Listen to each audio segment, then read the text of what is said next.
We're a week into the new year. Do you want to be really honest with me? How many of your New Year's resolutions have you already broken? Well, okay, you don't have to confess, but if you're looking for a way to keep your career moving in the next year, then I've got a story, a couple of pieces of advice, and a challenge for you. Hi, I'm Jo Gakonga, and if this is the first time we're meeting, I'm a language teacher, a teacher educator, a CELTA trainer, an assessor, and I've got a website at elttraining.com where I make video-based material for novice and perhaps a little bit more experienced teachers too. Let's start with the story. Predictably, it's about me. There's an old adage about teaching that says someone who's been teaching for 20 years might have 20 years experience or might have 1 year's experience repeated 20 times. There are of course good things about teaching the same level, for example, over a number of years. You do learn things, but even in that case you have to keep trying new things, otherwise it's not going to be very good for you. It's not going to keep you interested and motivated longer term. And that's not great for your learners either. If you've got variety in your work, then it helps to prevent burnout, and hopefully it'll take your career further too. I started teaching in 1989, and I can honestly say that every year has been different. Some of those changes have been because I've taught in different environments, and some because I've taught different learners. I've worked in private language schools, I've worked in state colleges, I've worked in universities, I've worked in the British Council, I've worked in a primary school too. And I've worked with lower level learners, higher level learners, people who were wanting to learn academic English or for particular exams. I have mainly taught adults, but I've also had a couple of years with primary school children before I ran screaming back. Every year has brought new challenges, and that's kept me interested. Sometimes the changes were out of my control, but mostly they were things that I decided to do.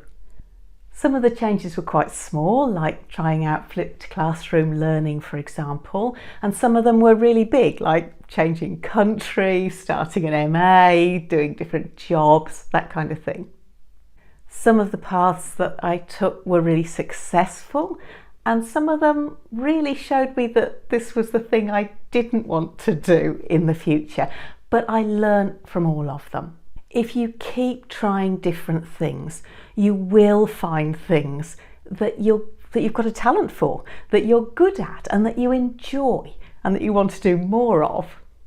So here are my two pieces of advice. The first is not just to think vaguely about your goals for the future, for this year. Write them down. E.M. Forster said, "How can I know what I think until I see what I say?"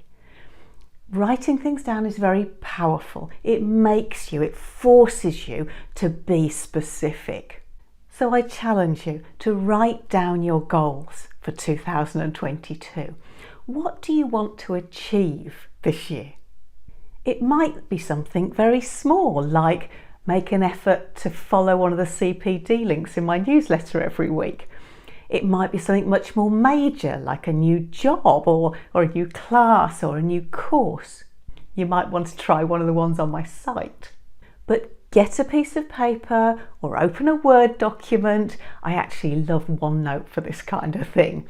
And write down 5 things that you want to achieve this year. My second piece of advice is this: keep going back to those aims on a reasonably regular basis. Maybe once a month, maybe the first of every month. Go back to that list and see what you've achieved so far. If you want to add to it, that's great. If you've achieved something, put a great big tick next to it or a smiley face. Having a record of what you've done will help to motivate you, not just the things that you need still to do, but the things you've actually achieved. be realistic with yourself. When I had 3 small children, my work goals were not very big because my main aim in life was to keep these 3 small people alive and healthy. But even when you're busy, it's good to have a goal for yourself, something for you, something to keep you thinking. One last thought is, my advice always to people is, for opportunities that you get in life, just say yes. Even if you feel a bit nervous about it, even if it's out of your comfort zone. If somebody's asked you to do something, they obviously think you can do it, so have a go. If you don't like it, you can stop, but you might find that this is something that's really great for you. So that's always my advice to people, just say yes.